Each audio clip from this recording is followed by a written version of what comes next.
in the event. Training on Trainer Aksara Global Academy in 2024 with the theme Become a Competent Scientific Worker. Bersama saya Anggi Agustin dan Siti Kulsum selaku Master of Ceremony yang akan memandu acara kali ini. With me, Siti Kultum and Anggi Agustin as the Master of Ceremony who will guide in this event in this time. Baik hadirin yang kami hormati, untuk membuka acara hari kedua ini, marilah kita buka acara dengan bacaan basmalah bersama-sama. Bismillahirrahmanirrahim. Hadirin yang kami hormati, sebagai rasa cinta kepada tanah air, marilah sejenak kita menyanyikan lagu kebangsaan Indonesia Raya. Ladies and gentlemen, token of love for our homeland. Let's take a moment to sing the national anthem Indonesia Raya.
Baik hadirin yang kami hormati, acara selanjutnya yaitu pembacaan ayat suci Al-Quran dan doa yang akan dipimpin oleh Saudara Raden Alif.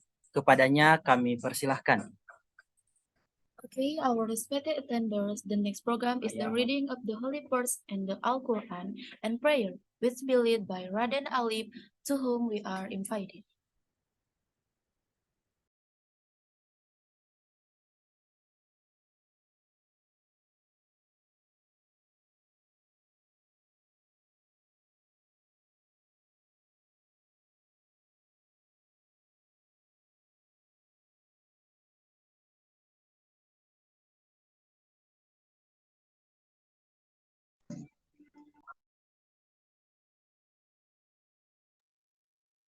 Lanjut dulu ke yang lain kalau belum ada.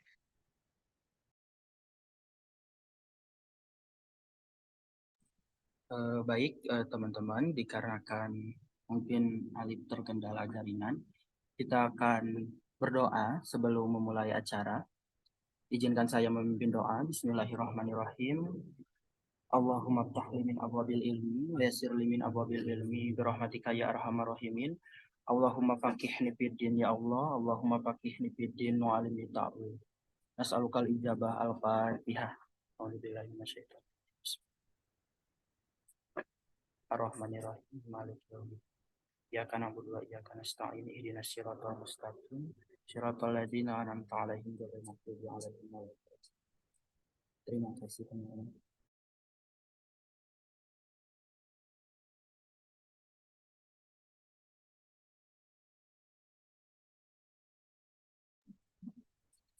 Baik hadirin yang kami hormati, acara selanjutnya yaitu kita memasuki materi ketiga yang akan disampaikan oleh Profesor Dr. Arfinas Pawar Namun sebelumnya kita simak terlebih dahulu video dan CV tentang beliau.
Alright, let me read his CV.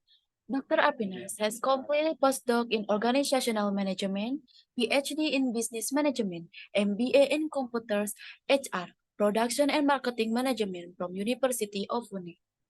He holds certification in instruction design, customer service, psychological counseling, digital marketing, competency mapping, reliability management, project management, Six Sigma, business intelligence and knowledge management system from reputed certification agency and institution.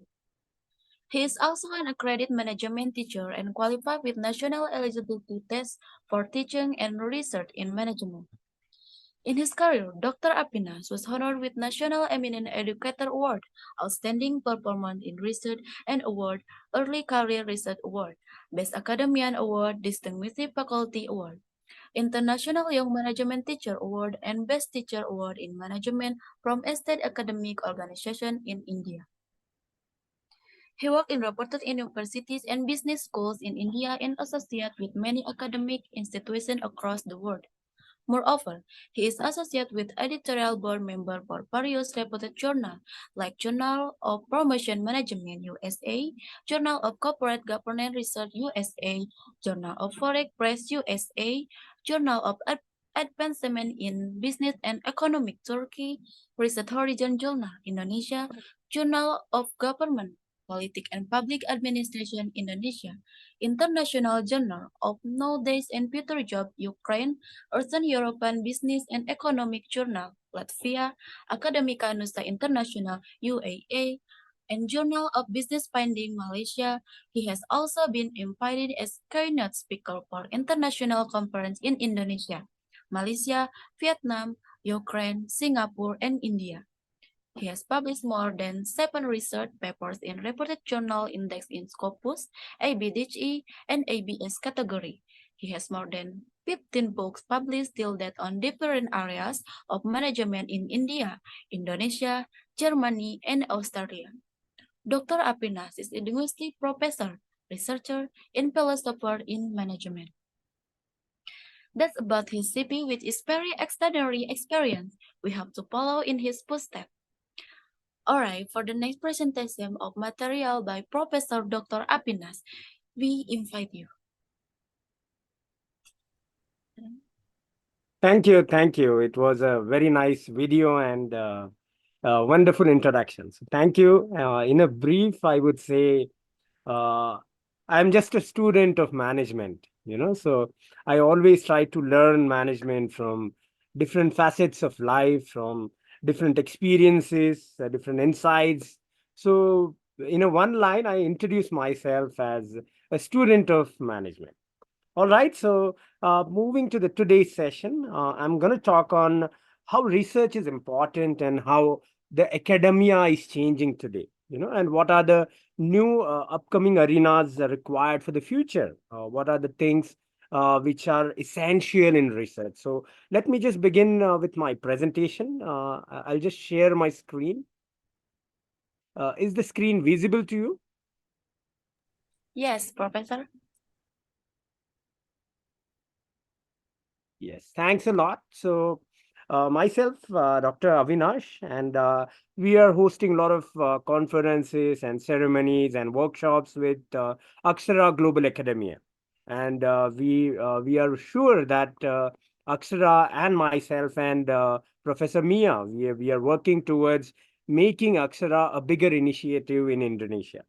So that's what we would like to operate in the future. Once again, very good morning, Indonesia, and it's a great pleasure to be a part of this event. So today I'm going to talk on the economics, research, and different aspects of publication.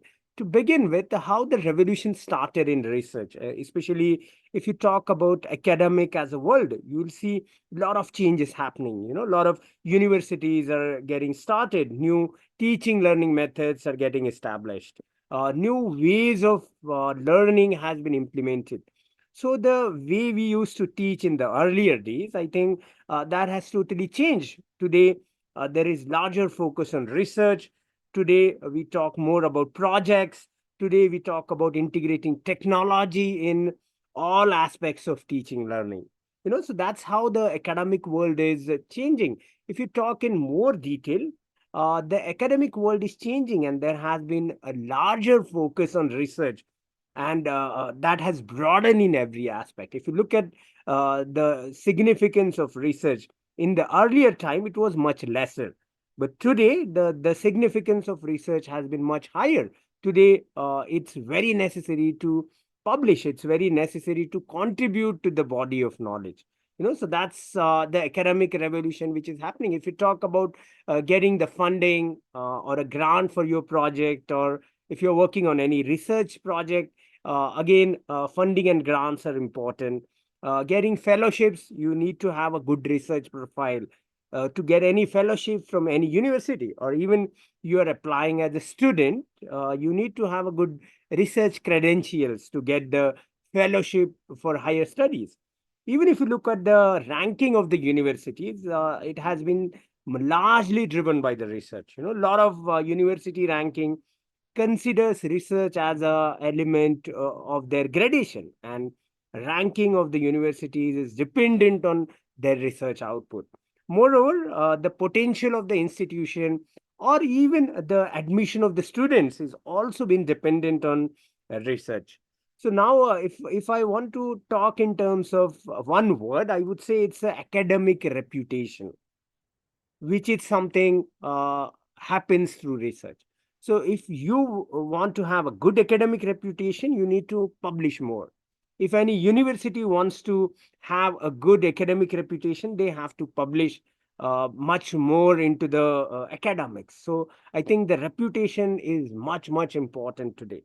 And largely, if you look at the teaching learning as a process in the earlier time, the teaching learning was more inclined towards the delivery of knowledge, where teacher used to come to the class and share the knowledge or deliver the knowledge. However, if you look in the today's context, the role of a teacher is more of a generation of knowledge.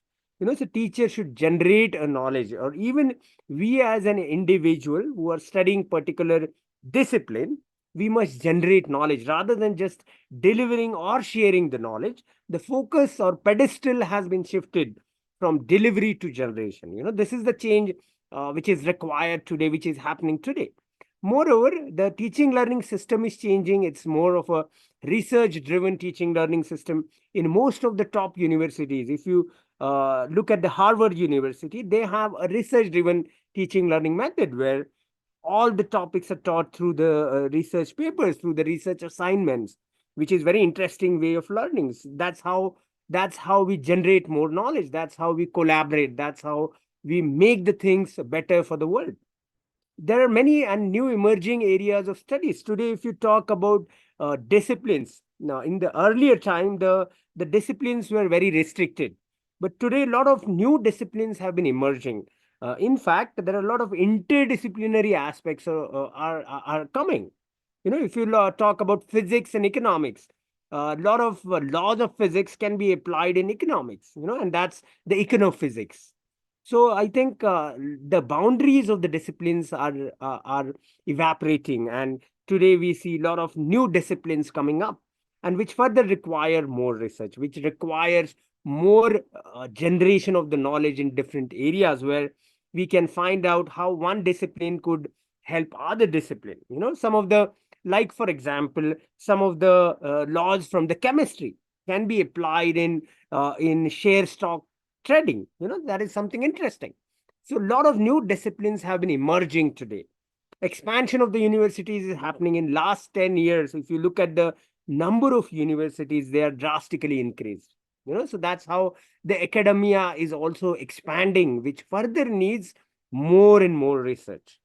Growth in the number of journals, of course, the journals have been increased. If you look at the databases today, they are largely available. If you look at the indexes like Scopus, ABDC, ABS, they are growing in number. So today there are all the ways and means to find out the potential for the research, to find out the platform for the research. Furthermore, the university norms have also been changing. For a teacher, or even sometimes for students in a good universities, there is a need of research. So, in a nutshell, I would say the research is something which is most critical aspect today in the academics world, and that's how the change has happened. That's how the transformation has derived in academia. So, what basically a research is, if I talk in terms of academics, research is not just about information gathering. It's not just collecting the information. Research is something different. Research is not a transportation of facts from one form to other. We are not just changing the facts from one form to other form. That's not a research. Let's understand what basically a research, what is something which is not considered as a research. Research isn't a compilation of other works. If you do a literature review and compile, it's not a research. So, what basically a research is, if I want to define what is research, it comes into four major aspects. The first one is exploration, where we find something new. If we find some new associations, we find some new variables, if we find something new phenomenon, that is exploration. We are finding something new. The second aspect of research is describing, to describe new facts or relationships that are identified. Maybe there could be a relationship between respect and the productivity, which is something new. So if I respect the employee, he will be more productive. So I'm trying to find out the relationship between two variables. So that is something which I'm trying to find some associations in a given variables or in a given situation. So describing something new is the research. Or explanation, which is the third one, providing the explanation to the phenomenon that why particular thing is occurring. Like, for example, in a COVID-19 situation, the consumer buying behavior has changed, and a lot of people shifted from a physical form to the virtual form in all aspects of their buying. And today, even that continues. Today people are habituated to the virtual platforms, and that's how the business world has changed. The consumer behavior has changed because of the COVID-19 event. That is an explanation. So we can describe a particular event, and we can give the explanation to that event. And finally, to contribute to the body of knowledge.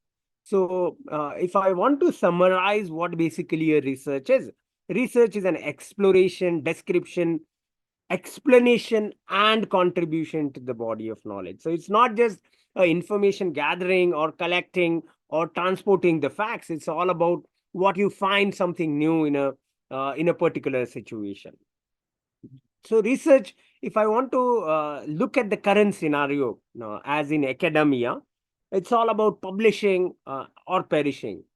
So research is a scientific investigation. However, publication is an art of making it acceptable for others, which is very critical. We are not just doing a study, we are making it acceptable to the society. We are making it acceptable by others, and which is most critical to find the journals, to manage the publication, and also get your research paper published, to investigate some existing situation or problem and providing solution to those problems. If you want to publish a paper, you need to find out what exactly a problem is, and then recommending some solutions to those problems is very much essential. Then, furthermore, to explore and analyze issues of concern. Today, there are in every industry, if I talk about research, there are several challenges every industry faces. Either it's a IT or a retail or a supply chain, or even the telecom industry. In every industry, there are different set of challenges. So we need to find out what are those challenges, which can be a good source of my investigation, and that will give me a right direction to find out different variables for my study, to find out the different associations for my research, and then creating a construct which will help me to explain the phenomenon, to explain variables, or to explain associations between different variables. I think this is a general form of doing the research. It starts with a problem, It starts with the challenges to be identified, then to explore the constructs and variables, and then explaining and finding out the relationship between the variables. That further leads to generation of the knowledge. So it's very important to understand how the research is carried over, why and what to publish. Basically, many people have doubt that why to publish and what to publish. Publishing is necessary in embedded in scientific research process, and it is equally important for your career, for your future. Now, apart from the research papers, we can also publish in several other forms, like new and original results can be published, or we can also publish review or summaries of a particular subject or a particular topic, or manuscripts that advance the knowledge and understanding in certain scientific field. Even a white paper or even an essay is an example of manuscripts, or even white papers could also be published. Basically, what we do not publish is the report of no scientific interest or out of date work. If I'm doing a study, it has to be current. If it is not applicable today, there is no point in publishing such research, or duplication of the earlier research. The research which is signifying the same outcome can't be published, need not be published, or incorrect or unacceptable conclusions. I think this is also something which is not considered as a research. So you need to understand the publication as a process, starting with the problem identification, and then exploring further about different variables, different constructs that can give me the right outcome.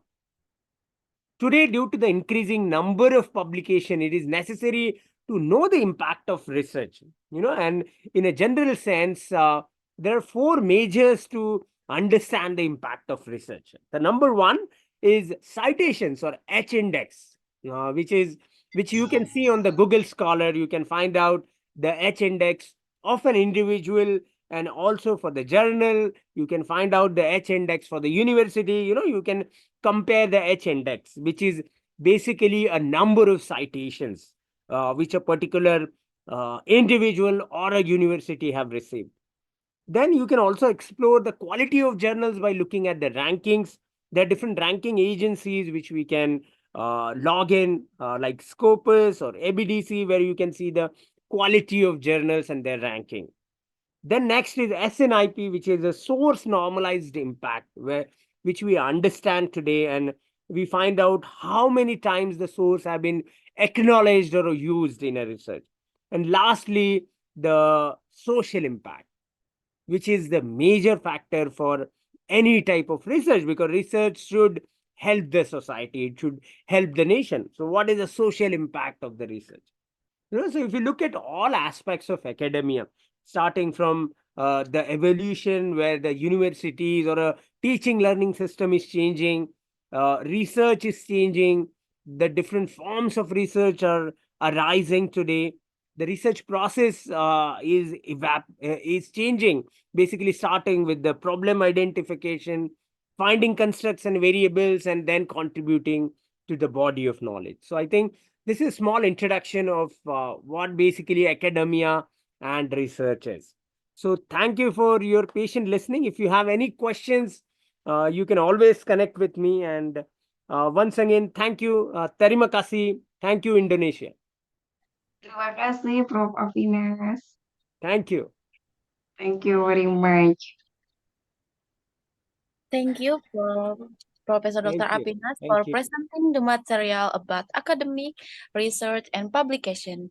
Hopefully, the material can be understood by the participants. And let's get to the discussion session. For participants who want to ask question, I invite you and don't forget to raise your hand. Baik teman-teman, itulah tadi penyampaian materi dari Bapak Profesor Dr. Apinas. Selanjutnya kami membuka diskusi. Dipersilakan kepada teman-teman yang mempunyai pertanyaan, disilakan untuk raise hand terlebih dahulu.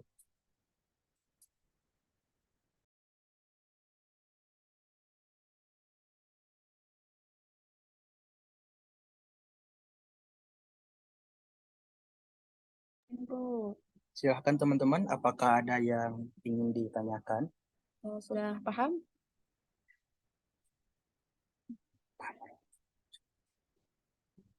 Oke, ada. Kalau tidak ada, mungkin kita sebelum pemateri kita meninggalkan Zoom, kita ada sesi dokumentasi terlebih dahulu. Okay, no question from participant, Prof. I say thank you Thank very you. Thanks a lot. Thank you. Thanks a lot. much in this time. Thank you. Yeah. Thank you, Mia. Thank you. Prof. Now, Avinas, please wait me for a minute for take documentation, Prof. Yeah. Yes.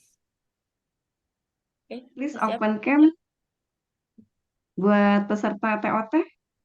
Peserta TOT-nya. Dipersilahkan teman-teman, karena kita memasuki sesi dokumentasi terlebih dahulu. Kepada teman-teman yang bisa on cam, dimohon untuk on cam terlebih dahulu. Oke, terima Oke, kasih. terima kasih. Langsung aja.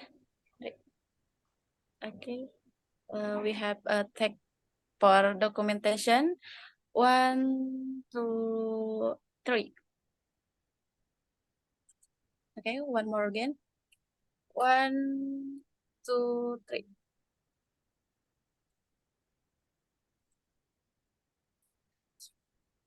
Thank you very much, Prof, for presenting in Thanks this a lot. time. I say See thank you you. in Indonesia. Thank you very much, Prof. Thank you. Avinas. Kita kasih ini apa namanya?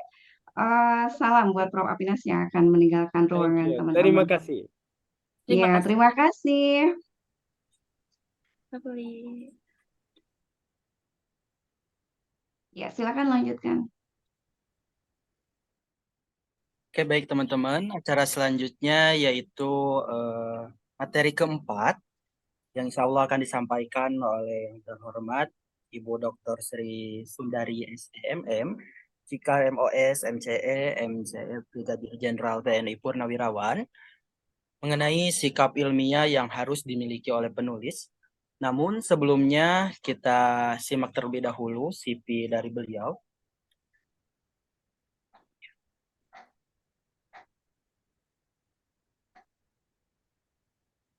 Baik teman-teman, pemateri kita kali ini adalah yang terhormat Ibu Dr. Sri Sundari MOS. Mohon maaf, Ibu Dr. Sri Sundari SEMM, Cikar MOS, MCE, MCF, Brigadir Jenderal TNI Purnawirawan. Beliau adalah seorang asosiat profesor di Universitas Pertahanan Republik Indonesia. Sebelumnya juga beliau menjabat sebagai wakil dekan dan kepala program Magister Keamanan Energi di Universitas Pertahanan Indonesia. Beliau adalah seorang pendidik yang antusias dalam memajukan pengetahuan di lingkungan kerjanya. Selanjutnya, prestasi yang telah diraih oleh beliau. Pertama ada pendidikan terakhir, program doktoral S3, Manajemen Sumber Daya Manusia. Kedua, pengalaman internasional, Thailand pada tahun 2017, Australia pada tahun 2018, penghargaan nasional, Satya Lancana Kesetiaan 8, Satya Lancana Kesetiaan 14, Satya Lancana Kesetiaan 24, Satya Lancana Dharma Bantala. Selanjutnya, pengalaman jabatan.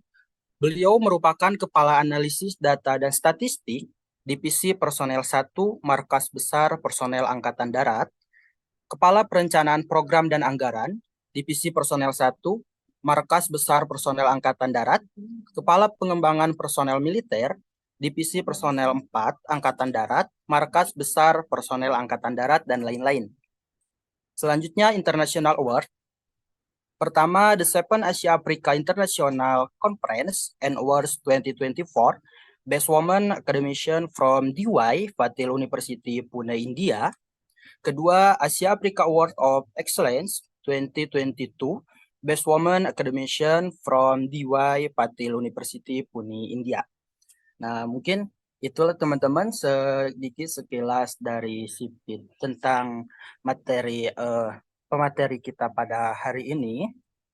Mudah-mudahan kita bisa terinspirasi ya teman-teman terhadap pemateri kita yang sangat luar biasa pada hari ini. Oleh sebab itu mungkin langsung saja kepada yang terhormat Ibu Dr. Sri Sundari kami persilahkan. Selamat pagi, Bu Jenderal. Selamat pagi, Ibu Mia. Mohon Iya, maaf, terima kasih. ya, mohon maaf ini untuk para mahasiswa, terutama Ibu Mia dan yang terhormat host ya. Ini yang sudah mungkin maaf benar. Ini jaringannya di rumah saya karena terbentur dengan anak saya juga yang kuliah jarak jauh. Jadinya dibagi-bagi kali ya jaringannya saya nggak tahu. Nah ini baru Iya, bisa bergabung. Mohon maaf iya. saya mahasiswa yang Tidak telah apa-apa Bu Jenderal. Silakan Bu Jenderal dan menurut terima saya. kasih atas Ya, waktunya. ya. Terima kasih. Mungkin langsung aja ya Ibu Mia. Eh, Iya, Bunda, silakan. mulai ya. Terima kasih.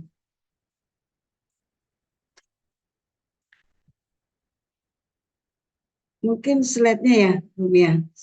Iya, operator akan Ya. sudah di-share-kan Bunda. Kelihatan Siap. Bunda? Dipinkan. Kelihatan.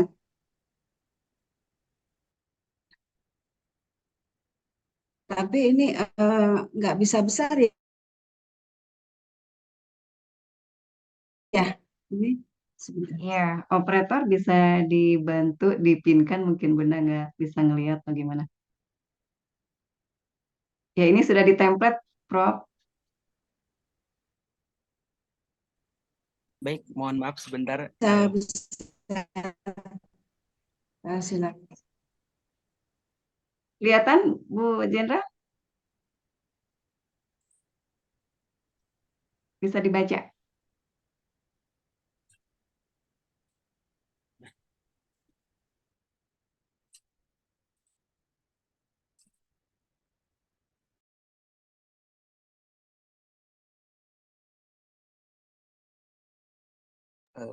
Maaf, ini udah full drop, Udah kelihatan. udah kelihatan.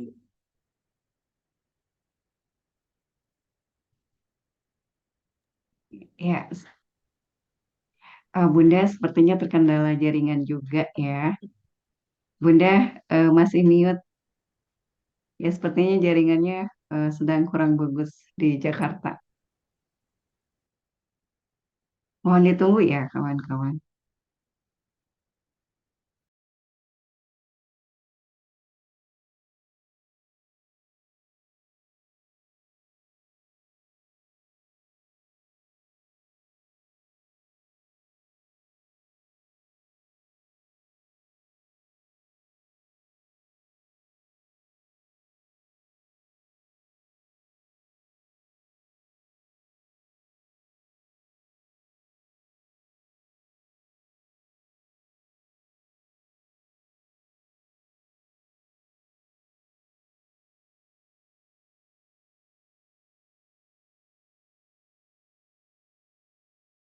Kelihatan tetapi belum bisa ini ya. Slide-nya nggak besar ya. Benar, benar Bunda, karena masuk ke PPT. Tapi kelihatan ya, jelas ya. Kelihatan tapi Ya. saya nggak bisa lihat itu ya yang lebih besar ya. Iya, karena sudah Oh, di setting ke template Bunda. oh gitu. Oke deh, sebentar, Ya, sebentar, iya. sebentar. Ini kemana? Atau Bunda bisa sambil dibantu dengan PPT Bunda. Oh, PPT saya ya, sebentar Nah, ya. dari HP mungkin ya, bisa sambil dilihat. Nanti kalau Oh, iya, iya, iya. ya, Jadi memang di sana kecil ya, Bu Mia ya. ya karena sudah ini di setting template Bunda. Oh, gitu. Ini Ya, udah makanya full. saya Ini udah bingung. full sebetulnya ya. Oh, udah full ya. Oke deh. Bunda Eh, atau itu dipinkan Bunda, dipinkan dari Bunda. enggak, sudah, Pinnya sudah. diaktifkan. Sudah, Iya, oke. oke, oke. Ya, terima Siap. kasih. Selamat pagi. Assalamualaikum warahmatullahi wabarakatuh. Waalaikumsalam warahmatullahi wabarakatuh. Semangat dong. Sekali lagi ya. Assalamualaikum warahmatullahi wabarakatuh. Waalaikumsalam warahmatullahi Warahmatullahi wabarakatuh. Oke, wabarakatuh. ya gitu ya. Semangat ya. Saya sebelumnya yang terhormat Ibu Mia sebagai Direktur dari Aksara Aksara Global dan kepada hostnya ini juga luar biasa dan para mahasiswa. Saya sekali lagi mohon maaf karena bukan saya sengaja tetapi tidak disengaja ya, karena udah berapa kali saya lihat, aduh gimana nih, akhirnya saya tidak punya asisten, jadi terbentur dengan wifi. Kebetulan anak saya juga pakai dan dia kuliah jarak jauh juga gitu ya. Jadi saya mohon maaf, tetapi mudah-mudahan dengan maaf saya ini mudah-mudahan bisa terjawab ya, dengan PPT saya, mudah-mudahan bisa terjawab apa yang para mahasiswa nanti inginkan, bagaimana sih apa menulis karya yang berkualitas. Nah, gitu ya. Dan sebelumnya juga saya Bu Mia dan host serta para mahasiswa, saya mengucapkan minal aizin wal faizin, mohon maaf lahir dan batin bagi yang merayakan Hari Raya Idul Fitri ya. Semoga kita semua diberikan kesehatan lahir dan batin. Oke, untuk mengingat waktu ya Bu Mia, saya dikasih waktu 2 jam, 3 jam, apa 5 jam Bu Mia? Ya, sampai selesai Bunda. Sampai Mohon selesai. maaf lahir dan batin juga Ya, Bunda. siap. Ya, Ya. terima kasih Bu Mia. Oke, untuk selanjutnya boleh ditampilkan slide-nya. Nah, di sini sesuai dengan arahan dari Ibu Mia bahwa saya memberikan materi tentang sikap ilmiah yang harus dimiliki penulis, yaitu gimana kunci menuju karya berkualitas. Lanjut. Nah, di sini ada sebelum kita menulis ya, itu ada proses-prosesnya dalam menulis. Nah, disinilah para mahasiswa harus paham ya, di mana ada tahapan-tahapan ya dari pra penulisan atau pre-writing, penyusunan, merevisi, pengeditan dan penerbitan ya. Di sini di mana untuk pra penulisan ini melakukan tukar pikiran dan mengorganisasikan ide-idenya ya, ide-ide apa nih ya, kita juga harus berpikir kalau kita menulis kita udah tahu nih apa yang harus kita sampaikan, nah gitu, apa yang harus kita tulis di dalam penulisan nanti. Nah itu harus sudah ada di benaknya dari para mahasiswa ya. Sekali lagi kalau untuk menulis karya ilmiah itu yang para mahasiswa itu apa bisa lah ya, bisa. Jadi jangan ini terkinian sekarang, saya mau pakai mau yang terkinian inilah karya tulisnya, tetapi para mahasiswa tidak mampu ya, jangan ya, itu bahaya ya, nanti di perjalanan itu, di perjalanan dalam proses dari penulisan itu akhirnya kandas ya, waduh saya nggak bisa nih, saya udah down nih, saya nggak bisa gini. Nah jangan ya, jadi yang mampu aja, yang bisa semaksimal mungkin para mahasiswa sampaikan nanti di dalam penulisan ya, itu ya. Nah, yang untuk penyusunan di sini kita juga harus tahu bagaimana menulis draftnya yang yang baik ya gitu. Terus juga merevisi di sini, melakukan perubahan untuk meningkatkan kemampuan menulis ya, maksudnya seperti itu. Dan setelah itu kita melakukan perubahan untuk menulis. Misalnya kita menulis nih, oh tiba-tiba kita sudah jadi nih, sudah setengah jadi. Nah, jangan langsung kita menerbitkan satu karya ilmiah atau mempublish, tetapi kita koreksi dulu ya, benar nggak sih nih tulisan kita, nyambung nggak sih? Nah gitu ya, nyambung nggak sih nih dari judul saya kepada tulisan saya ini. Nah, kalau tidak nyambung ya harus diperbaiki. Inilah gunanya pengeditan atau editing ya. Nah, setelah itu baru pada menyajikan sebelum salinan terakhir. Wah, finish nih. Kayaknya saya sudah siap nih untuk maju. Misalnya saya sudah siap nih untuk membuat karya tulis saya, sudah rapih dan sudah tertata rapi sesuai dengan menu tata tulis yang ada di bukan satuan ya, di universitas atau universitas atau dari sekolah tinggi masing-masing ya, itu disesuaikan dengan pedoman, itu yang paling penting ya. Oke, lanjut.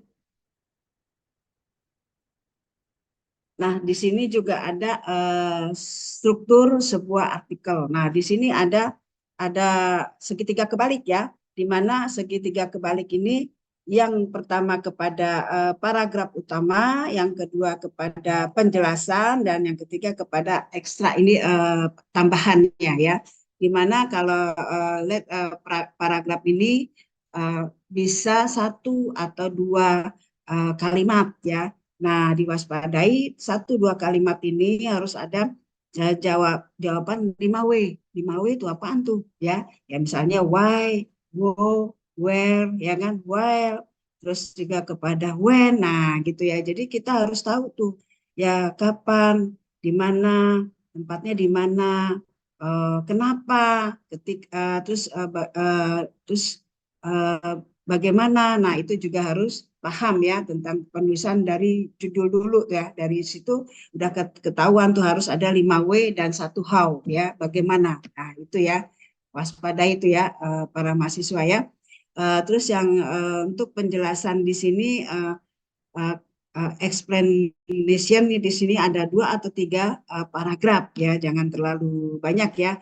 Nah, juga di sini juga ada quotes and detail. Di sini ada kutipan dan secara detail apa yang harus saya lakukan nih di dalam penulisan latar belakang, terutama ya di bab 1 latar belakang apa nih. Nah, itu ya harus dipahami di situ. Dan kutipan-kutipan juga harus ada, harus jelas. Misalnya menjelaskan kepada manajemen sumber daya manusia adalah begini-gini. Itu kutipan dari siapa? Nah, gitu ya, menurut siapa? Nah, itu juga harus ada ya, harus ada dasarnya ya, harus ada sumbernya dari mana gitu ya. Soalnya kenapa bisa begitu? Kalau tidak ada sumber, kalau tidak ada dasarnya, takutnya begitu Turniti, wah kena deh, wah ini plagiat nih, dari mana nih, kok bisa begini? Nah gitu ya, diwaspadai ya para mahasiswa ya. Nah yang terakhir kepada ekstrak atau tambahan. Ini tambahan ini info yang tidak terlalu penting sebetulnya ya, info yang tidak terlalu penting, tetapi ditambahkan ya, misalnya dalam judul para mahasiswa tentang apa nih, misalnya manajemen sumber daya manusia di PT ini. Tapi apa kira-kira yang mahasiswa sampaikan yang info tidak penting? Info tidak penting tuh ya sedikit tidak dibahas di dalam penelitiannya mahasiswa, tapi harus tahu misalnya sebagaimana ya manajemen sumber daya manusia di perusahaan-perusahaan lain. Nah, itu kan sebetulnya tidak terlalu penting, tetapi juga harus tahu gitu loh. Oh, ternyata sumber daya manusia yang di perusahaan itu untuk menjelaskan kepada kinerja perusahaannya begini. Lah saya kan di perusahaan ini, oh ternyata begini. Nah, itu masuk dari ekstrak atau tambahan ya. Nah, di sini juga ada yang di sampingnya itu kepada first paragraf ya, pertama dan terakhir, terus ada yang penting dan yang paling tidak penting ya juga begitu ya. Ibu lanjutin ya. Lanjut. Nah, di sini ada anatomi penulisan karya ilmiah ya. Di sini ada namanya contoh dari abstrak ya, di mana di sini ada 7 kriteria, sebetulnya 5 kriteria aja sudah cukup ya, mulai dari introduction sampai dengan conclusion ya, atau kesimpulan ya. Jadi intinya di dalam abstrak itu ya para mahasiswa tuh harus tahu latar belakangnya ya, sedikit menggambarkan kepada latar belakang dan permasalahan. Dan penulisan ini tidak ada alinea, nyambung terus ya, nyambung terus ya. Di situ para mahasiswa harus sampaikan latar belakang penulisan saya apa, sedikit aja, sepintas saja para mahasiswa sampaikan masalahnya apa. Nah, lanjut ya, latar belakangnya bahwa perusahaan ini begini-gini-gini, permasalahannya apa. Nah, sampaikan di situ. Tetapi waspadai jangan lebih dari 250 kata.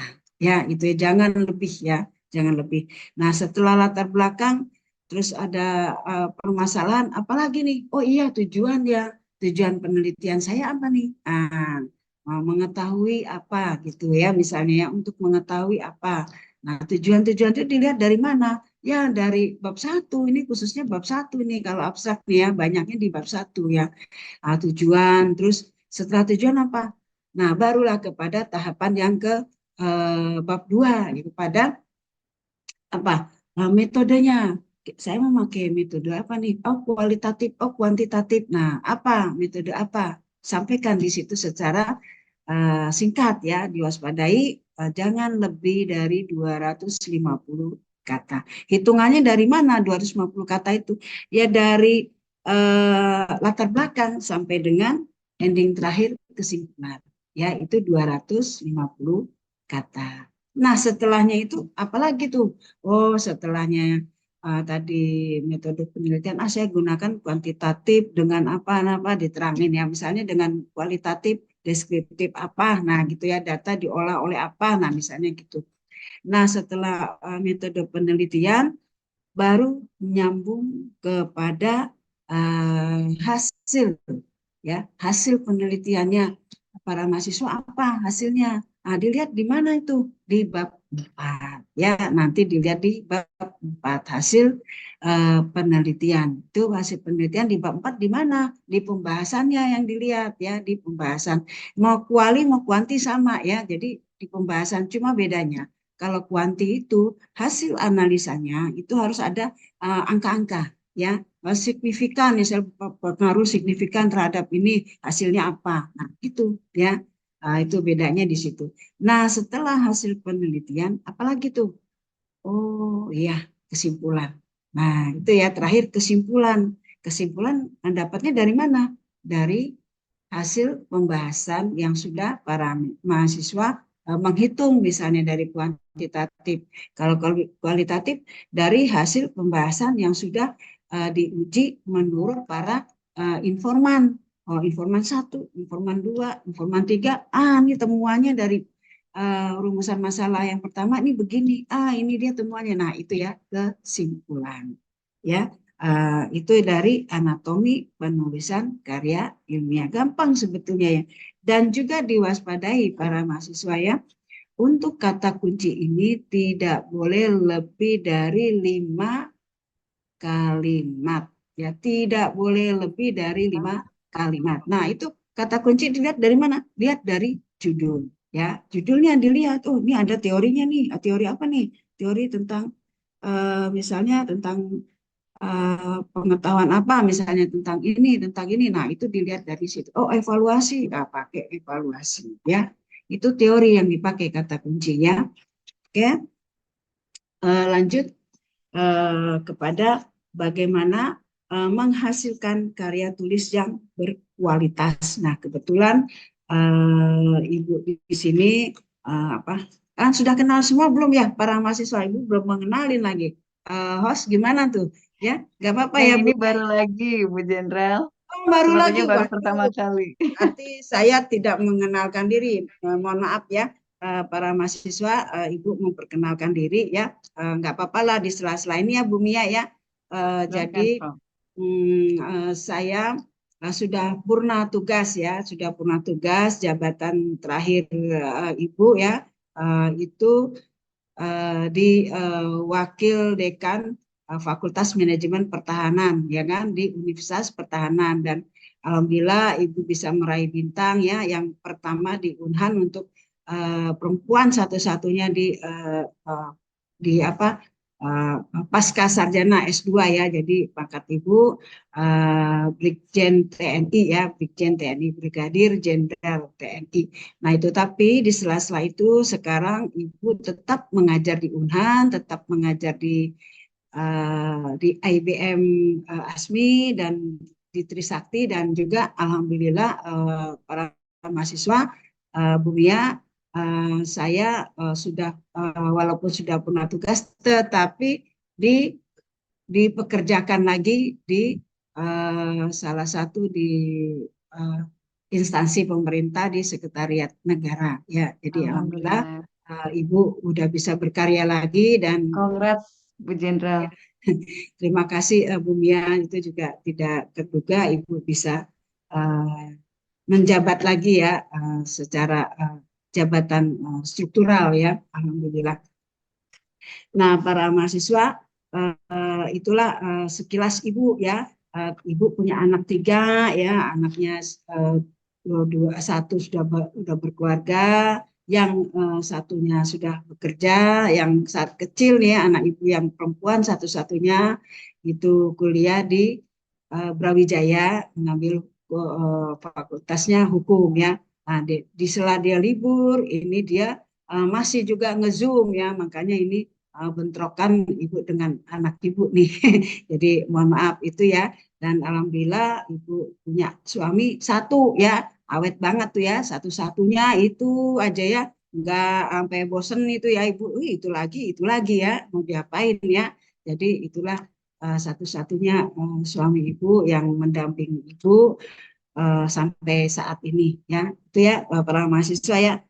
Oke, lanjut ya kepada Lanjut. Kasih semangatnya Bunda, biar di sini kan ya banyak semangat peserta ya perempuan nih. para mahasiswa ya. Jadi apalagi perempuan-perempuan ini ya, perempuan-perempuan harus perempuan tangguh ya. Jangan puas dengan apa yang dihasilkan sekarang, tetapi ke depan harus bisa ya, seperti Ibu udah tua begini ya, masih aja belajar terus ya, masih belajar ya, masih semangat ya, walaupun usia Ibu ini sudah menjelang 59 tahun ya, tapi masih semangat untuk belajar ya. Nah, para mahasiswa juga seperti itu ya, harus semangat. Aduh, saya nggak bisa. Jangan dikatakan tidak bisa, pasti bisa ya. Segala sesuatu pekerjaan apapun, jangan sekali-sekali para mahasiswa sampaikan, nggak bisa nih saya. Jangan. Kalau dibilang nggak bisa, pasti nggak bisa ya. Harus saya pasti bisa. Nah, insya Allah pasti ada jalan ya. Itu ya para mahasiswa ya, semangat terus ya. Semangat terus. Nah, terus ini Ibu lanjutkan ya para mahasiswa ya. Ibu lanjutkan kepada bagaimana menghasilkan karya tulis yang berkualitas. Nah, disinilah ya Ibu sini kemarin itu Bu Mia selalu mengecek saya, Bu Sundari itu udah Sinta ke-6 dari Unhan. Oh iya saya nggak pernah ngecek, tapi alhamdulillah saya punya sahabat saya Ibu Mia selalu memonitor kegiatan saya ya. Nah di sini salah satu dari manajer judul-judul manajemen kinerja ya, misalnya ini ada sekian-sekian, Ibu banyak sebetulnya ya, jurnal-jurnal banyak. Ini salah satu aja. Yang terpenting ya para mahasiswa ya, ini ada tip nih. Nah, tip untuk menulis karya ilmiah yang baik. Apa aja sih? Nah, itu. Yang pertama, pilih topik yang relevan dan menarik. Nah, itu ya. Pilih topik yang relevan dan menarik ya. Tapi juga menarik tetapi harus sesuai dengan kemampuan ya, kemampuan dari para mahasiswanya. Yang kedua apa? Direncanakan dengan baik ya, rencanakan dengan baik. Oh ya topiknya saya gini, nanti saya ke depannya harusnya begini nih dari topik. Nah itu ya direncanakan dengan baik. Terus yang ketiga apa?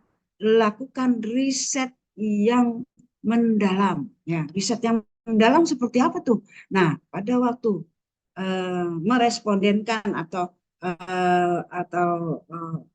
mewawancarai ya itu ditanya sampai sedetil mungkin ya, membuat pertanyaan sampai sedetil mungkin sampai para mahasiswa itu puas. Wah benar nih ternyata hasilnya begini. Jangan sampai tidak puas ya.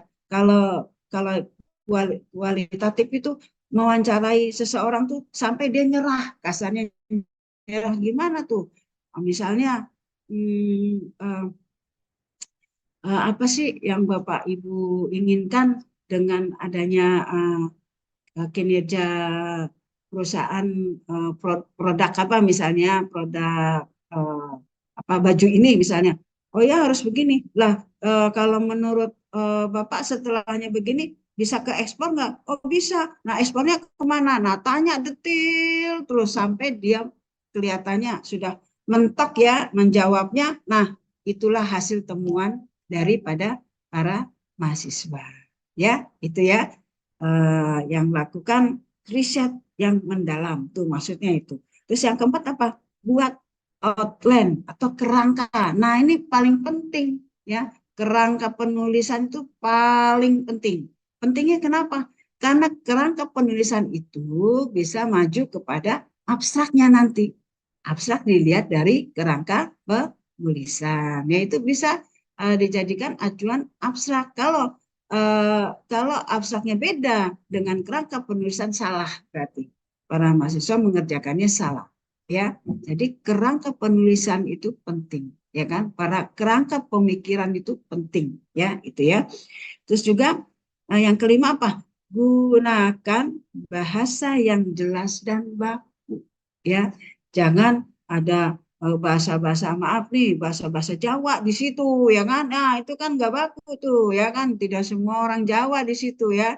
Gimana mau baca nanti yang baca orang Batak ya kan. Ya apaan sih maksudnya? Gitu ya. Jadi gunakan bahasa yang jelas dan baku, bahasa Indonesia yang baik dan benar lah gitu ya kasarnya ya.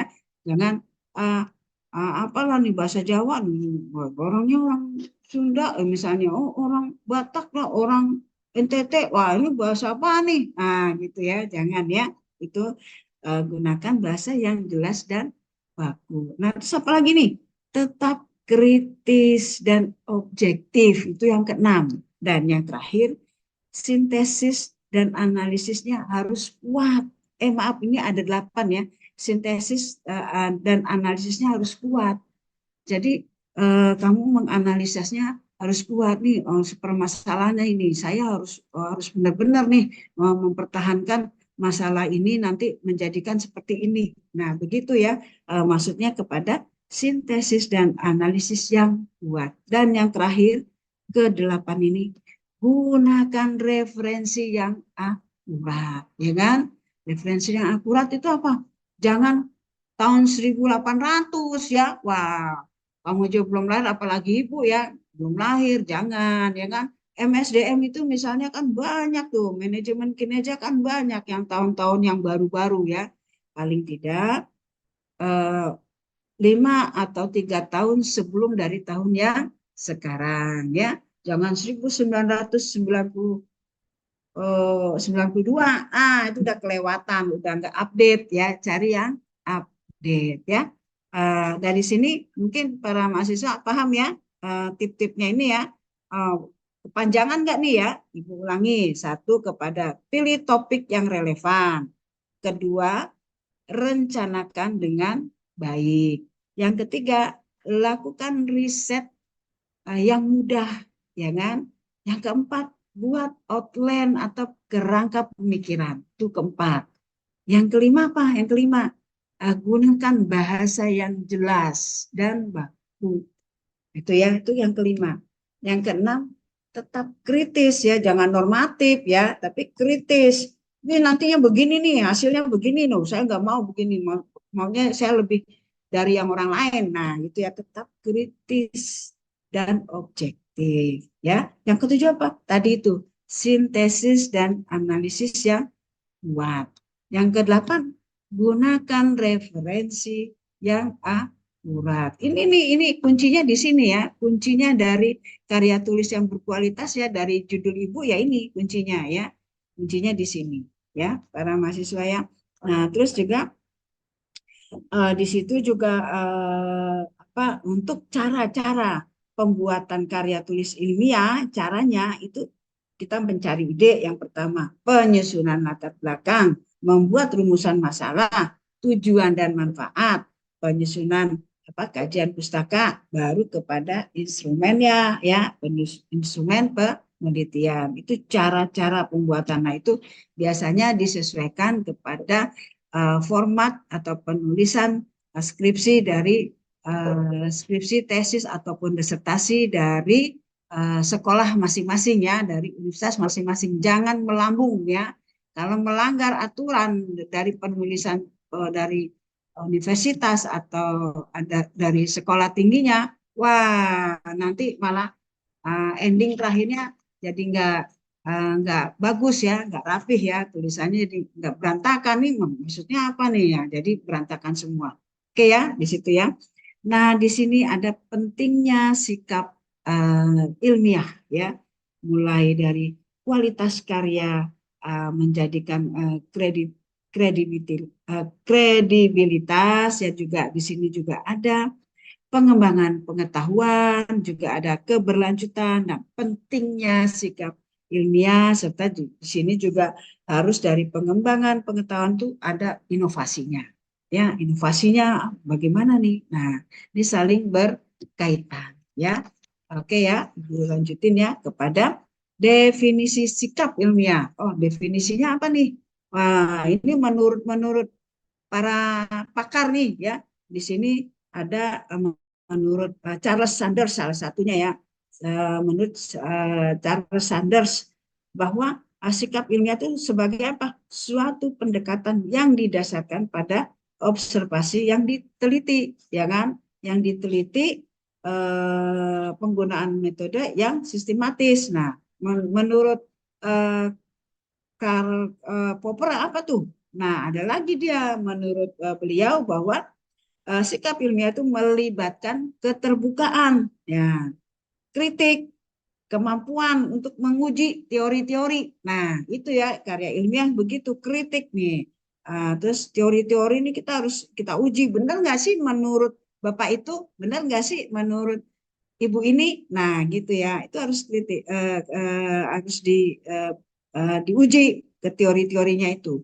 Nah, kalau menurut Thomas Kahn ini bahwa sikap ilmiah itu melibatkan pengakuan terhadap peran paradigma atau kerangka pemikiran ya yang mempengaruhi cara ilmuwan memandang dunia, kemampuan untuk mempertanyakan.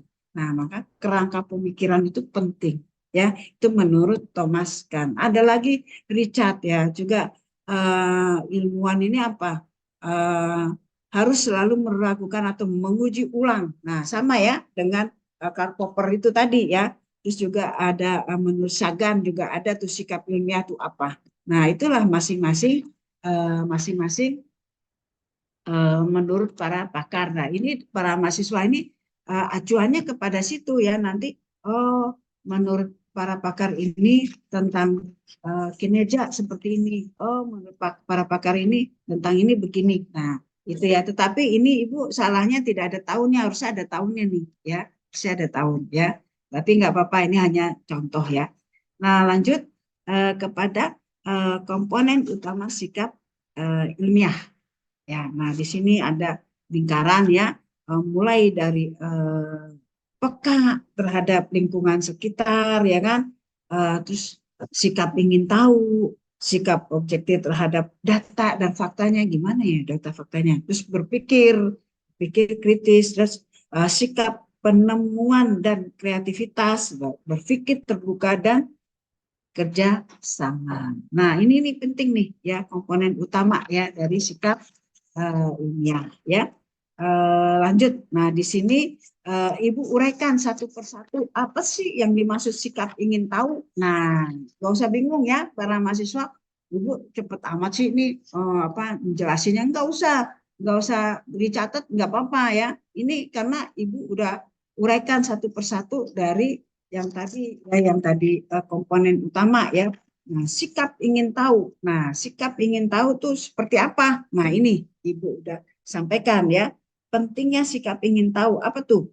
Apa aja? Mendorong eksplorasi ide, memperluas wawasan, menyajikan perspektif unik, dan menginspirasi pembaca. Nah, ini ada contoh-contohnya ya. Nanti para mahasiswa dibaca ya. Terus lanjut. Nah, yang kedua kepada sikap objektif terhadap data dan fakta yang tadi udah Ibu jelaskan. Apa tuh objektif data dan fakta? Nah, ini keandalan dan kredibilitasnya kepada ketepatan interpretasi, pencegahan bias, dan menyampaikan informasi yang seimbang. Menyampaikan informasi yang seimbang. Ini bagaimana nih maksudnya menyampaikan informasi yang seimbang, ya kan? Nah, itu harus sesuaikan dengan judul dari para mahasiswa ya. Jangan melebar kemana-mana. Ya fokus gitu ya, fokus kepada lokusnya di mana, di sini ya sudah gitu ya, Bapak Ibu ya, para mahasiswa ya. Nah, di sini contohnya silakan nanti para mahasiswa baca ya. Terus yang ketiga kepada sikap berpikir kritis. Nah, di sini apa nih? Pentingnya sikap berpikir kritis. Nah, mulai dari analisis mendalam, pemilihan informasi yang tepat, penafsiran yang objektif, dan mengidentifikasi argumen yang kuat. Ya, ini ya. Contohnya apa? Nah, silakan nanti dibaca ya, karena Ibu dikasih waktu sama Bu Mia hanya 20 menit ya kan, nggak boleh 3 jam. Oh, 3 jam kelamaan. Nah gitu ya, jadi ya 20 menit ya kan. Udah jelas kok, insya Allah jelas ya, karena ini Ibu uraikan satu persatu. Untuk selanjutnya kepada sikap penemuan dan kreativitas. Nah, di sini ada inovasi, ide, konsepnya seperti apa, pengembangan gagasannya, tapi yang unik gitu kan.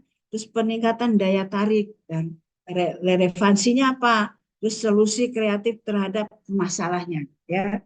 Jadi membuat satu karya tulis tuh orang melihatnya tuh, wih keren juga nih, bagus nih. Oh, kayaknya beda deh dengan karya tulis ilmiah punyanya orang lain nih. Kayaknya saya harus baca nih. Nah, gitu ya. Jadi yang unik, yang tidak semua orang memiliki tentang ini. Jadi punya ide, punya inovasi sendiri gitu ya. Jangan cuman itu doang, sama aja lah. Sama dengan karya tulisnya orang lain tentang sumber daya manusianya begitu-gitu aja misalnya. Oh, kinerjanya gitu, tapi cari yang unik, yang antik lah ya kasarnya ya. Yang tidak sama dengan yang lain. Ada kelebihan lah kasarnya, para mahasiswa tuh ada kelebihan ini. Oh, saya mau membaca tuh penulisannya, misalnya penulisannya dari mahasiswa Diana nih. Wah, kenapa? Wah, dia lebih keren loh, lain daripada yang lain dia. Kenapa memang? Wah, coba aja dibaca. Nah, gitu ya. Jadi ada ikon-ikonnya sendiri tuh ya. Wah, saya harus baca nih punyanya mahasiswa Rizky misalnya. Kenapa ya? Karena begini gini. Nah, gitu ya. Jadi harus ada yang ada kelebihan yang orang tidak mampu, kita mampu. Nah, gitu ya. Maksudnya seperti itu ya. Dan untuk selanjutnya di sini lanjut ya kepada sikap berpikir ya. Lanjut sikap berpikir dan terbuka serta kerjasama ya. Di sini apa aja tuh maksudnya ya, penerimaan terhadap beragam perspektif, kemampuan untuk belajar dari orang lain ya. Terus juga ada fleksibilitas dalam penulisan serta ada kerjasama dan kolaborasi. Ini kerjasama dan kolaborasi ini sangat-sangat penting ya, sangat-sangat penting ya, karena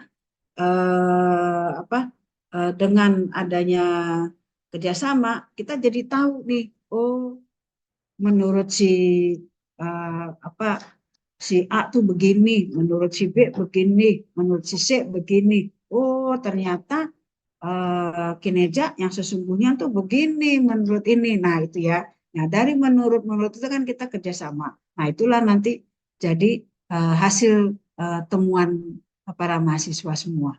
Ya itu sikap berpikir terbuka dan kerja sama. Contohnya apa? Ada. Silakan nanti para mahasiswa membaca ya. Ibu udah kasih panah tuh contoh. Nah gitu ya.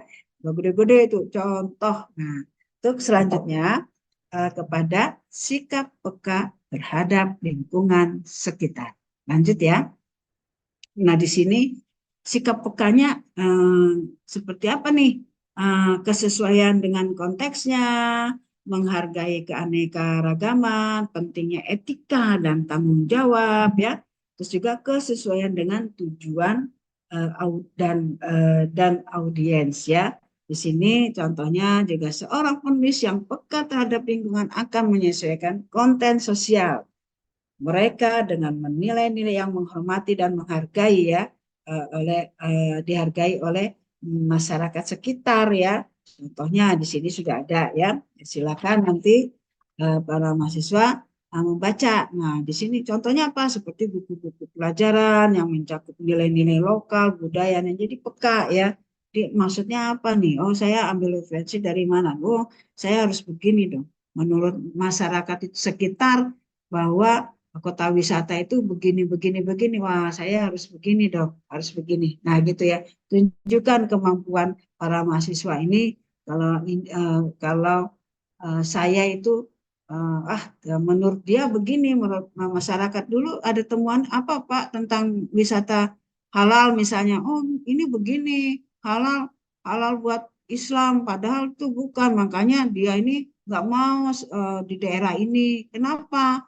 Ya karena dibilangnya Islam kan ini ada agama lain. Nah, itulah peka ya. Oh, ternyata wisata halal itu dia salah tuh mengasumsikannya.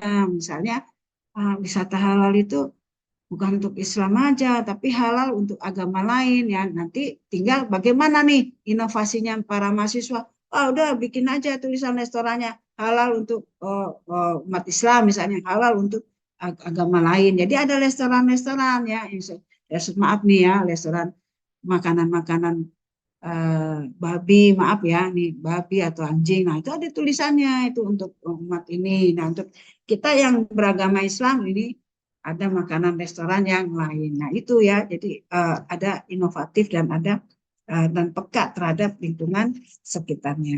Lanjut. Nah, di sini ada 34 buku ya dari referensi dari Michael Pollan nih ya. Ini yang direkomendasikan nih kalau para mahasiswa nih bisa browsing-browsing nih. Lumayan nih, bagus juga nih ya para mahasiswa ya. Ada 34 buku nih. Mungkin dari para mahasiswa nanti membuat satu penulisan, oh coba aja lihat referensi ini. Dan saya juga punya buku-buku ya, Bu Mia ya, dari penelitian pelatihan dan pengembangan sumber daya manusia. Terus ada juga human research manajemennya, human research development, juga ada macam-macam ya. Ada juga kerjasama dengan Ibu Mia ya, penulisannya kepada Prof. Avinas, kepada Bu Mia, kepada strateginya ya Bu Mia ya, kolaborasi Iya, Prof. strategi banyak ya. Nanti ini aja ke Bu Mia aja. Bu Mia itu memang sumbernya ya, bank datanya ya, bank data dari buku-buku saya. Alhamdulillah saya selalu berelaborasi dan berkolaborasi dengan Ibu Mia sewaktu saya juga di perpustakaan ya Bu Mia ya. Saya Iya, juga betul, Prof. ya, pernah menjabat jadi kepala perpustakaan di Unhan ya. Jadi saya ada kerjasama kepada Ibu Mia ya. Jadi banyak tulisan-tulisan saya yang saya sampaikan kepada Ibu Mia. Nanti silakan ya para mahasiswa, Bu aku butuh ini, Bu aku ya silakan. Siapa tahu itu menjadikan referensi dari para mahasiswa ya. Banyak ya, pengembangannya ada macam-macam ya. Fokus kepada MSDM-nya sendiri juga ada ya, banyak lah ya. Ada kalau mau mineral batu bara juga ada ya. Ada tuh kebetulan Ibu pernah jabat jadi kaprodinya ketahanan energi ya di Unhan ya, Universitas Pertahanan ya. Jadi Ibu udah mendalami semuanya ya. Nah, di sini lanjut. Di sini ada menurut tadi ya Michael Pollan ya tentang penulisan ya, penulisan kepada karya ilmiah ya, di mana menurut Michael Pollan di sini penggunaan metode ilmiahnya seperti apa, kritisme dan penyelidikan mendalam, terus objektivitas dan penyampaian informasi, kolaborasi dengan ahli, transparansi dan tanggung jawab ya. Itu silakan nanti para mahasiswa membaca nih apa sih yang dimaksud dengan penggunaan metode ini menurut Michael Pollan, silakan ya. Nanti bisa Ibu uraikan satu persatu. Lanjut. Nah, ini kesimpulan terakhir dari karya ilmiah ya, dari sikap ilmiah yang harus dimiliki ya, kunci menuju karya yang berkualitas. Nah, inilah kesimpulan dari Ibu bahwa sikap ilmiah itu merupakan mengadopsi sikap ilmiah meningkatkan kualitas kredibilitas dan berkelanjutan karya tulis dengan memastikan pendekatan yang sistematis ya, berbasis bukti dan rasional ya, itu ya. Dan juga di sini ada rasa ingin tahu ya. Rasa ingin tahu, apa tuh rasa ingin tahunya? Yaitu bisa memotivasi ide-ide baru, memperluas pengetahuan, ya kan, inspirasi pembacanya sehingga menghasilkan apa tuh nanti tulisan yang lebih menarik dan berdampak ya. Dampaknya kalau tulisan saya ini dampaknya begini, nah dampaknya begini gitu, dampak yang positif ya. Nah terus juga objektivitas, ya, berpikir kritis, penemuan dan kreativitas, keterbukaan. Nah, ini yang lebih penting lagi, kolaborasi.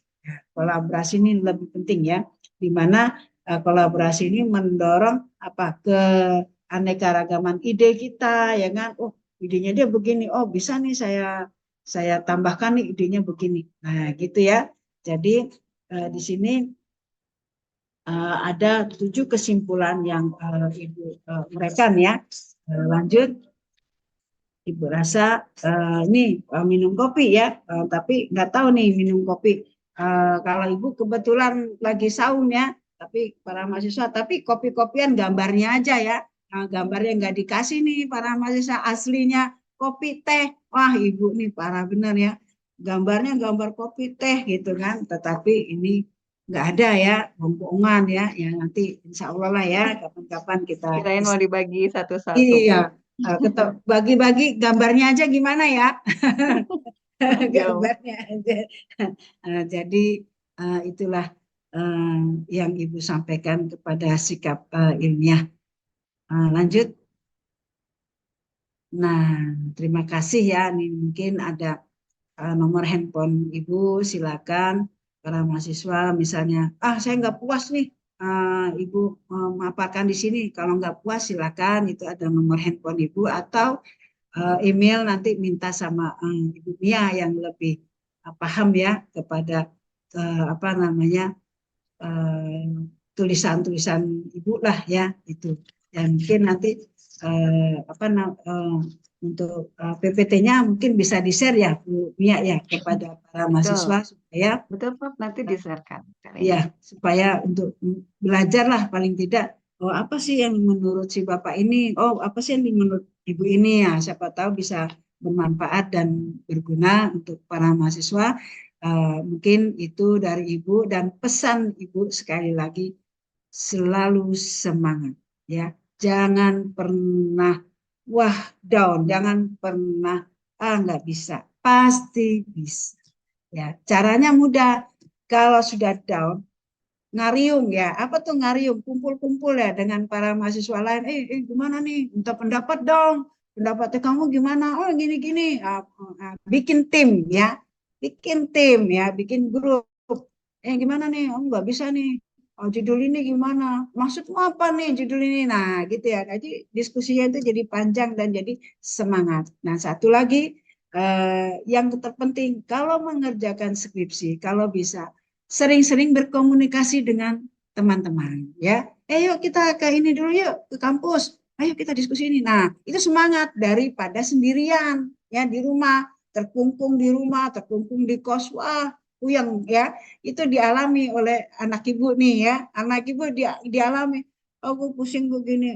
Kamu salah. Ya, kamu pergi sama teman-teman. Dia diskusilah dia dengan teman-teman. Kalau suntuk di kosnya, dia pergi ke kafe-kafe tuh ya, minum-minum kopi doang ya, ngetik-ngetik nih, udah pulang. Nah gitu ya para mahasiswa ya, jadi jangan pernah merasa, aduh saya nggak bisa, aduh saya nggak, ketinggalan nanti ya, ketinggalan teman-teman sudah mengejar proposal, kamu belum apa-apa, rugi ya, rugi waktu, rugi biaya ya, rugi energi, tenaga dan lain-lain. Nah, itu mungkin dari Ibu. Terima kasih banyak para mahasiswa.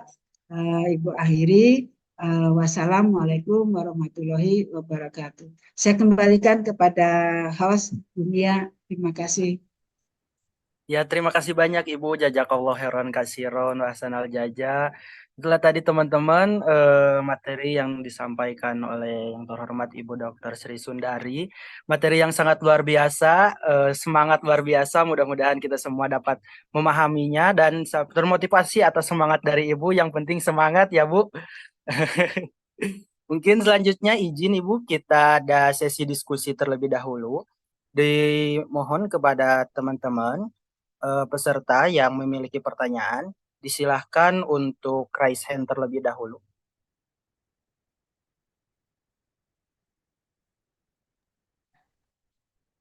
Jika sudah jelas, nanti langsung dokumentasi aja ya, Anggi ya. Mungkin tidak ada ya, Bu. Iya. Kayaknya sudah sangat paham dari penyampaian Ibu Dr. dari Awas tadi. Masya Allah. hati-hati. Harus dihafalin juga ini materinya buat ujian nanti ya. Mungkin izin Ibu Dr. Sri Sundari, kita ada sesi dokumentasi terlebih dahulu, Bu. Kepada teman-teman peserta yang belum on cam, disilahkan on cam terlebih dahulu. Kita ada sedikit sesi dokumentasi sebelum pemateri kita keluar dari room. Boleh, iya, terima kasih untuk teman-teman yang telah on cam. Teman-teman yang lain disilahkan untuk on cam terlebih dahulu. Oke, dalam hitungan tiganya teman-teman. 1, 2, 3. Oke, satu kali lagi. Boleh tangannya dikepalkan untuk semangat dari Ibu Dr. Sri Sundari. Ya, Ya, salam bela negara. negara ya. Ayo Salam Mira, bela Citra. negara. Salam bela negara. Citra, Mira, Salama, Dini, Nia. Bunda sekali lagi ya kurang semangat. Oke, Semuanya belum ya. bilang salam bela negara. Ibu hitung ya, Ibu Mia ya. Satu, kita menyebutkan salam bela negara, biar semangat ya semuanya ya, para mahasiswa ya. Ibu hitung ya. 1, 2, 3. Salam bela Salam negara. bela negara. Salam bela negara. Oke, terima kasih semuanya. Ya, Terima kasih terima Ibu. kasih. Jazakallah khairan Ya. kasiron. Ya, terima kasih. Ya, terima Mungkin kasih. para mahasiswa, Ibu Lid, terima kasih kepada Ibu Mia dan kepada Haus ya, yang selalu semangat. Terima kasih, Ibu akhiri. Wassalamualaikum warahmatullahi wabarakatuh. Waalaikumsalam warahmatullahi wabarakatuh. Terima Izin kasih Bu ya. Jenderal atas Terima ilmu dan kasih. pengalamannya. Terima kasih Bu Mia. Terima kasih. Selamat beraktivitas. Mohon maaf Ya. lahir batin. Ya, terima kasih.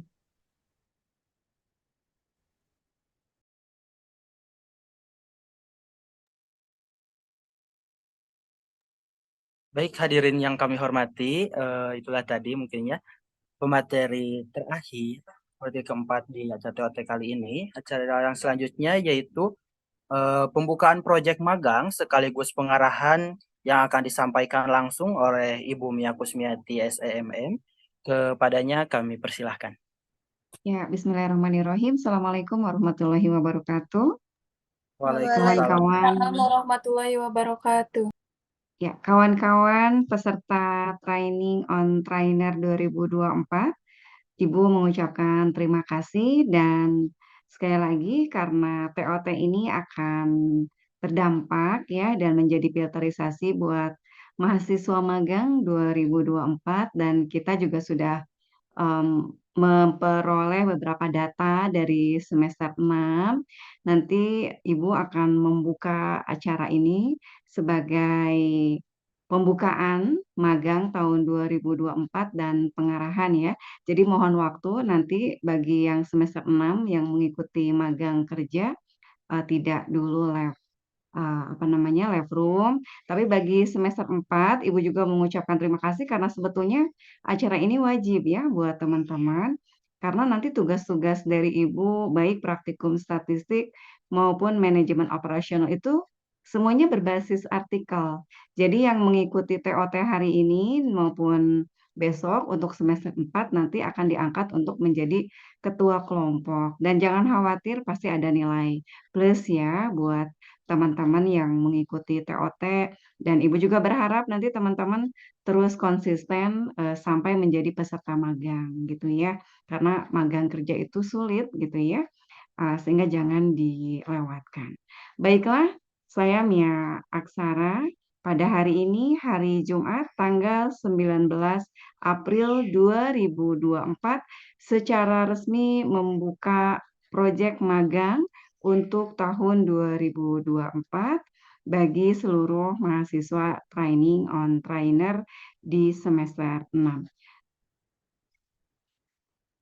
Ya, terima kasih. Wassalamualaikum warahmatullahi wabarakatuh. Waalaikumsalam warahmatullahi wabarakatuh. Assalamualaikum warahmatullahi wabarakatuh. Baik, terima kasih Ibu. Mungkin teman-teman hadirin yang kami hormati, sebelum acara penutup dan kita dokumentasi bersama, sebelumnya pembacaan doa terakhir ataupun doa penutup yang akan disampaikan dan dipimpin oleh Saudara Raden Alif, kami persilahkan.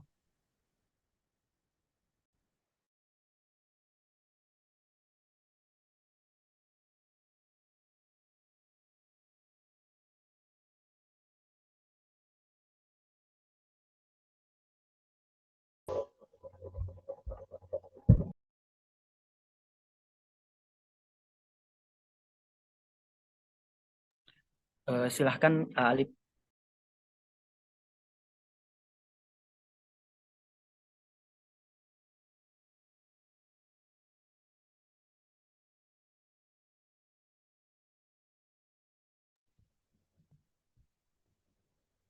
Alhamdulillah, acara ini telah selesai. Mari kita ikuti saja acara ini dengan bacaan doa bersama-sama. Allahumma sholli ala sayyidina Muhammad. Allahumma sholli ala sayyidina Muhammad. Allahumma sholli ala sayyidina wa habibina wa syafi'ina wa maulana Muhammad. Wa barik wa sallim ala nabiyyina. اللهم صل على سيدنا محمد الفاتح لما أغلق والخاتم لما سبق ناصر الحق بالحق والهادي إلى صراطك المستقيم صلى الله عليه وعلى آله حق قدره ومقداره العظيم. اللهم إنا نسألك سلامة في الدين وعافية في الجسد وزيادة في العلم وبركة في الرزق ورحمة عند الموت وتوبة قبل الموت ورحمة عند الموت. اللهم هون علينا في سكرة الموت ونجنا من النار والعفو عند الحساب. رب اشرح لي صدري ويسر لي أمري واحلل عقدة من لساني يفقهوا قولي. ربنا آتنا في الدنيا حسنة وفي الآخرة حسنة وقنا عذاب النار. سبحان ربك رب العزة عما يصفون وسلام على المرسلين والحمد لله رب العالمين. الفاتحة.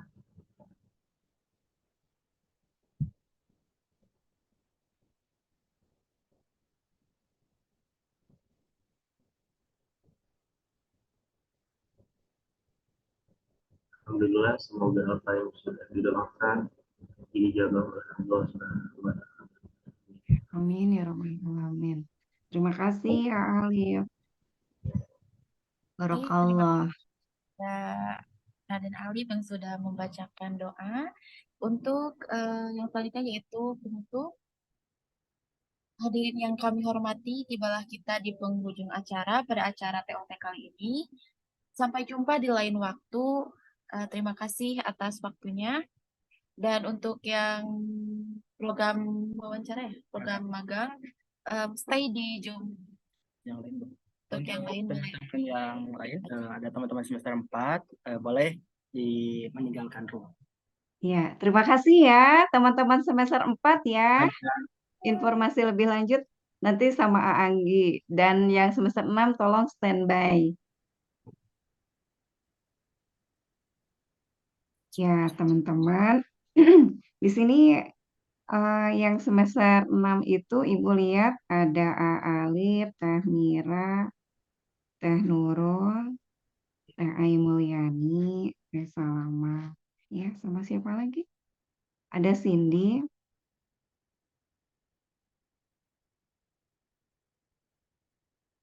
Yang semester 4 silakan live dulu ya.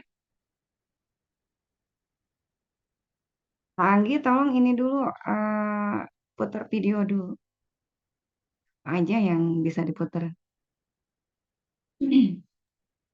Sambil baik, nunggu Ibu. semester 4 live. Iya, siap. Rekamannya di ini aja sayang, di off kan ya, udah ya. Baik, Bu.